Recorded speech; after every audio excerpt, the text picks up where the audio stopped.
I've found it relatively easy to walk back into the world of the Empire. Um, Having loved these people, these characters, having been encouraged by the response to the first book, I really couldn't wait to get started. Plot ideas and thoughts and challenge, all of those things. I just wanted to face them. I wanted to crack on and do it. And that era has always fascinated me. The 20s were the big change in entertainment.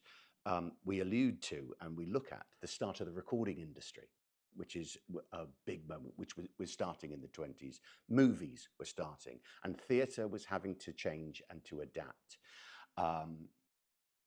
Huge influences from across the pond, from Broadway, were starting to come over to the UK. So shows, styles of writing, the beginning of the classic American songbook was leaking into here, and we had our own great writers and stars that were keeping up with those and were being influenced by that.